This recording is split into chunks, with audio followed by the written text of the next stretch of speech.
the starting point of all successful fundraising. I'm Bill Stanczykiewicz. This is the first day from the fundraising school, and we need to go to the very beginning. I mean, think about the Big Bang, right? The Genesis moment. When did it all start? Or you ask people, when did you first meet? Right? When did this friendship start? When did this partnership, this marriage, this relationship start? And for fundraising, that starting point is your strategic plan. Now, for some of you, that's very basic. You have the strategic plan, you're good to go. But I've been associated with the nonprofit sector for about 30 years now, and it truly is stunning to find out how many nonprofits do not have a formally written strategic plan. When I teach for the fundraising school, I'll ask people, hey, for a show of hands, who has a strategic plan? And not everybody raises their hand. In fact, sometimes it's only half or 1/3 of the class. Early in my career, I led a nonprofit in the state of Indiana, and we provided technical assistance to other frontline serving nonprofit organizations. And one of the things we did is we came up with a consulting service, and our fundraising bought down the price of very talented consultants who could then work with these grassroots nonprofit youth serving organizations. And I remember a conversation with one foundation in particular, and they said, if you could do anything to help us and to help nonprofits, it's help them write their strategic plan, because they have their strategy in their hearts, they have their strategy in their heads, but they haven't written down and formalized that strategic plan that is so valuable for so many reasons to guide their planning, guide their thinking, monitor their programs, know if and when they're having success and how much, where they're falling short and why, and the course corrections that can be made. The strategic plan is just so fundamental. And what this foundation said is they developed this habit and said, okay, you want a grant from us, bring us your strategic plan and show me where on the strategic plan, which goal and which objective our grant is going to make a difference. And they said, we're basically weary of having people say, well, we haven't written it down. All right. So we need to take time. We're well-intentioned. We're good people doing great work, but we're entitled to nothing. And so we have to be able to articulate this, and the strategic plan allows us to do this. The strategic plan, in essence, says, who are you? Why do you exist? What difference are you going to make? And there are many free resources out there online. You can learn this from one of our courses at the fundraising school in partnership with the O'Neill School of Public and Environmental Affairs with their nonprofit management courses that they teach through us. And basically, they're just some basic components. A vision statement. What will happen? All Indiana youth will enjoy healthy youth development. It's a will statement. It's what the future is going to look like. Then your mission statement. Your mission statement is your role in accomplishing that vision. And you don't have to accomplish the whole vision. What's your part? Your vision should be so big, maybe you cannot do it by yourself, right? So the mission is your role in bringing at least part of the vision to reality, or moving everything forward towards accomplishing the mission. So our nonprofit promotes healthy youth development by A, B, and C, right? It's your part in accomplishing the vision.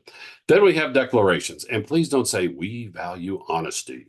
We value integrity. Gee, I hope so. Like, shouldn't that be a given? Like, doesn't everybody? Why would we even be fundraising if those basic things weren't in place? Instead, challenge yourself to think about declarations attached to your vision and your mission. Why do all youth, in this particular example that I've been using, why do all youth deserve healthy youth development? Why is healthy youth development vital to a flourishing society? Those big comments that can then be used later in your fundraising letters, your grant proposals, your conversations with donors, where you're trying to attract volunteers and board members. So many ways to just really capture in vivid terms why this is important. Those are your declarations. And then you have your goals and objectives, right? The big picture goals and the objectives on how you're going to get there. And this basically is describing your programs and the types of programs and services that you're going to be able to deliver. Don't forget, have a human capital goal and objectives, meaning your board and your staff and your volunteers. And also can be helpful to have a fundraising and or a marketing goal. Maybe combine them together, maybe have them separate. But again, shows that you realize that you need the resources to have the capacity to bring this strategic plan to reality. Now, who has input? A broad range of folks, certainly your board, staff members, volunteers, when appropriate, your program participants. Now, when I say when appropriate, doesn't mean we're trying to leave anybody out, but your mission might be, say, helping people who've endured domestic violence. They might not be in a place where they want to be contributing to your strategic plan at the moment. So again, being sensitive to your mission and who you serve when you're thinking about your participants or the alumni of your programs and your services. Donors, external stakeholders, civic leaders, folks in government, certainly some data and some research. The best way to have a well-informed strategic plan is to be well-informed. Now, when the strategic plan is put together, the strategic plan is approved by the board of directors. At the end of the day, this is the board's document. It helps the board govern the organization, helps the board monitor the programs and services, helps the board monitor the finances, the fundraising, all the different activities of the nonprofit organization. The strategic plan also allows the board to say no when sometimes the very well-intended staff wants to try to accomplish everything. And the board is able to say, that's well-intended, love the heart behind that. But now we're stretching ourselves too thin and going beyond our strategy. The other nice thing about having the board's involvement is, again, our goal is to have 100% board giving and 100% involvement with fundraising. Well, when the board's had hands-on direct involvement with the creation and approval of the strategic plan, now they know the why behind their own charitable giving and the fundraising they're going to be doing on behalf of the nonprofit organization. At the Fundraising School, we teach the 14-step fundraising cycle. 14 steps that you need to follow. And by the way, making the ask doesn't happen until step 13. A lot of planning and preparation needs to go in to fundraise effectively. You know what step 1 is? Your fundraising case for support. Your fundraising case for support, which talks about your big compelling idea, talks about the problem you're trying to solve or the opportunity you're trying to fulfill, talks about your programs and services, how you're trying to solve that problem, how you're trying to fulfill that opportunity, talking about your results, or if you're new, your intended results, the impact that you intend to have. And then the last component is how the donor can help and how the donor's gift can make a difference. So those 5 components are your fundraising case for support. Well, guess where that information comes from? That's right, your strategic plan.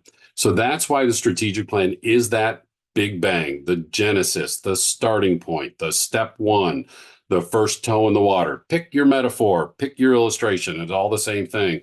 You need that good, compelling, vibrant strategic plan in place. So then when the donor says, and when the foundation says, show me on your strategic plan where my gift is going to make a difference, you are going to be able to do so. We talk about the importance of all the fundamental building blocks that go into effective fundraising in our signature course, Principles and Techniques of Fundraising. The Fundraising School is 50 years old. This was the first course created by our founder, Dr. Henry Rosso and Dorothy Rosso. And of course, it's been updated numerous times since then. In fact, just most recently in the last year. And Principles and Techniques is available in person and online, as is all 23 other of our public courses. We can take parts of our courses to customize training just for your nonprofit, just for your association, just for your region, anywhere, online, in person, in the United States, across the world. We have quarterly webinars, and of course, these free podcasts. We also have Achieving Excellence in Fundraising, the signature textbook, which gathers all of our knowledge and teaching together. That book currently in its 5th edition. Now, the website, you ready? philanthropy.indianapolis.edu/the Fundraising School.